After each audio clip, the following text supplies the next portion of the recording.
Greetings all, and welcome back to Lucas Brews. In today's video, we're going to be continuing our little look at the different Bf109s that are available in 1/72nd scale, and today we'll be looking at the Airfix Bf109 G-6. Sorry, I don't have the box on me at the moment, I left it at home. I gotta say, this, out of all the Bf109 kits I've built, was probably the worst I've ever built. After giving all the parts a soak in some warm soapy water, I then cut out the fuselage halves and the only interior detailing which came with this kit, which was a seat. I glued them in place using some Revell Contactor Professional, and then I cut out some polystyrene sheets to create a floor and a rear bulkhead for the aircraft and glued them into place. I also cut out some smaller strips of polystyrene and glued them to the sides of the fuselage halves to create some internal ribbing, and using a little bit of spare sprue and also some metal wiring, I was able to create a very basic interior. I also used a spare instrument panel from a Spitfire, and later on I'd put a Bf109 instrument decal over the top of it from another spare kit. I painted the interior of the aircraft 3 coats of relatively thin Tamiya XF22 RLM grey, and once the third coat of paint had dried, I painted the finer details. I used XF1 flat black for a lot of the instrument dials and small stuff, XF3 flat yellow for the large fuel lines, XF18 medium blue for the oxygen systems, and XF7 flat red for some of the finer details. After that had dried, I then painted some XF16 flat aluminium onto the ribbing and onto the floor to create some metal chips, and then I put the spare Bf109 decal I had onto the instrument panel. Whilst waiting for the paint in the interior to dry, I cut out the wing halves and glued them into place. The wings are a little bit unusual in this kit, as the upper section has a lot of the lower section moulded into it. However, it's still pretty similar to most kits where you glue the 2 wing halves together. While they then dried, I applied some Tamiya panel liner scent over the entire interior of the aircraft to highlight the details and make them look a little bit weathered, and then I moved on to cutting out the parts for the propeller and gluing them together. I used a small needle to carefully drill out a hole into the cannon that goes through the middle of the propeller hub, and then I glued the landing gear onto the wings. I carefully put the propeller into place and then glued the 2 fuselage halves together once the panel liner scent had dried, and then I glued the wings and the elevator onto the aircraft. I then glued the 2 fuel tank halves together, but decided to not glue them to the aircraft to make it a little bit easier to paint. I then got some Vallejo water-based putty and applied it using a cocktail stick onto the very subtle seam where the 2 fuselage halves met. Overall, this kit went together really exceptionally well, much like most Airfix kits do, so there wasn't too much putty to fill in.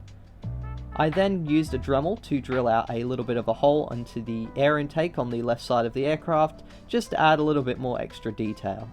I then used a file and also some sandpaper to sand away the excess putty, and once I'd done that, I then used a knife to rescore some of the panel lines. The panel lines in this kit are a tiny bit exaggerated, but I didn't feel like spending too much time trying to cover them up, and I wasn't too bothered by having them a bit exaggerated. I ended up choosing to do Scheme A from this kit, which was Hermann Graf's personal aircraft.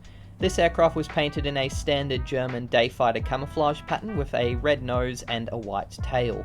There was a little bit of a unique pattern on the upper surface of the wings and the elevator with the more greenish colour, which was that it had a little bit of a sharp kind of jagged edge rather than a normal straight or slightly smooth pattern for most other German aircraft.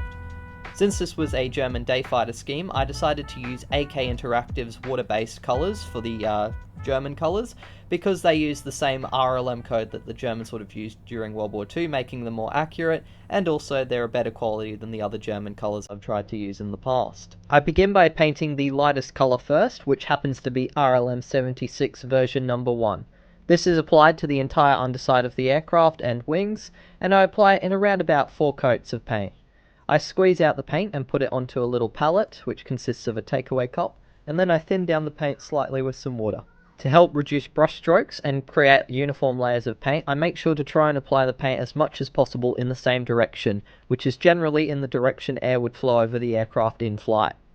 After I'd finished the 4 layers of RLM 76, I move on to RLM 75, which is the lightest colour that's on the upper surfaces of the aircraft. Again, I use the same technique, and as you can see, my paint is pretty thin when I apply it onto the model, and you can see the previous layers underneath, but that's how you want it. Over time, as you build up the layers of paint, you'll eventually get it to just one colour. Generally, the darker colours, such as the ones on the upper side, only need 2 or 3 coats of paint before they are all good, and lighter colours such as white or RLM76 require about 3 or 4. After 2 coats of RLM75, I then do the darker colour, which is RLM74. You'll notice I use a slightly finer brush, and I basically outline the camouflage pattern I want, which in this case was the kind of spiky shapes, and then I fill it in, making sure to keep the paint again nice and thin, and also applying it as much as I possibly can in the direction of the airflow. This is mainly when I'm filling in the camouflage patterns rather than when I'm drawing out their original shapes.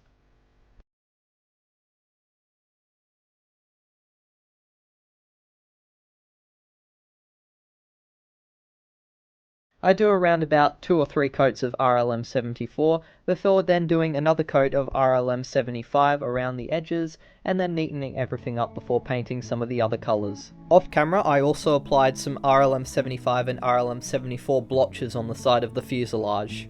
I painted the spinner Vallejo Vermilion Red, and then I painted a coat of RLM76 version 1 over the top of the 75 and 74 on the fuselage sides to soften the effect and create some mottling. Make sure when you're using this technique that the RLM76 that you apply over the darker colours is nice and thin so that they show through and create an airbrushed look. I applied 2 coats of Tamiya XF2 flat white onto the tail, and then the model was ready for decals. The decals in this kit are, like all other Airfix decals, made by Cartograph, which means they're pretty much the best in terms of both quality and durability. They're nice and thin, so you get a good amount of detail underneath, and they're also very detailed in terms of the print quality. The only decals I struggled around with were the tulip patterns on the nose. As you can see, I had to paint a little bit of flat yellow on the underside because I forgot, but I quickly did that and then applied the rest of the decals. I simply soak my decals in water for a few minutes, and once the transfers come loose of the paper, I then slide them onto the model using a brush, and sometimes I'll use my fingers to move them around a little bit. I applied some decal softener onto all of the decals, and then also some Tamiya decal adhesive, especially on the nose decals to try and get them to adhere to the model a little bit better and soften them so that they highlight all the surface details and don't look like paper. I used a fine brush to apply some XF24 dark grey onto the canopy to create the inside frame colour, and then I used that brush to apply some XF22 RLM grey into the wheel wells and some X1 gloss black onto the wheel hubs. After the dark grey has dried, I then apply some RLM74, which is the camouflage colour that would be on the outside of the canopy frames, and after I've painted that, I paint the wheels. One of the advantages of using acrylics is that you can carefully scratch them off later on, as you'll see, using a cocktail stick to help neaten up the canopy frames. Finally, I painted some XF1 flat black onto both the main wheels and the tail wheels tyre, and then I was ready to weather the aircraft. The first step when it comes to weathering is to get some XF16 flat aluminium and a fine brush, or a brush that's a little bit sprayed out and a bit random, and I gently dab the XF16 flat aluminium onto the various areas of the aircraft that are likely to get chipped. If you look at a lot of reference photos, you'll see that the main areas that get chipped are the leading edge of the wings, which are exposed to various debris flying through the air, on the edges of the propeller blades, on the walkway where the pilot would get in and out of the aircraft, a lot of various maintenance hatches which could get damaged by either mechanics opening or closing them, or perhaps scratching them with tools, and on areas such as the landing gear and the edges of the flaps. Make sure to research your kit before you weather it, of course, and make sure that you're not applying metal chipping to an area that would have been made out of wood, as I embarrassingly did once on an IL-2 Stormovic. Next, I get some flat black and water it down and dab it onto the machine gun and cannon to create some gun smoke, and then I get out some Tamiya Paneliner Ascent Black and dab it onto the edges of all the control surfaces and along some of the recessed panel lines for the access hatches, and also along the entire side of the fuselage. I decided to experiment a little bit with some post shading by using this effect, and as you'll see later on, I'll remove some of the excess with enamel thinners. Because I've used acrylic paints to create the camouflage, and because the panel liner is made out of enamel, if I then dab some enamel thinners over the top, I can then remove some of the excess panel liners and it won't affect the paint underneath. I use a brush to apply the enamel thinners onto the areas where the panel liner is a little bit too thick, and on areas such as the control surfaces and on the fuel filler caps, I drag the panel liner backwards to create some streaks. For the side of the fuselage, I simply follow the contours of the aircraft and basically thin down it until I'm happy with the result.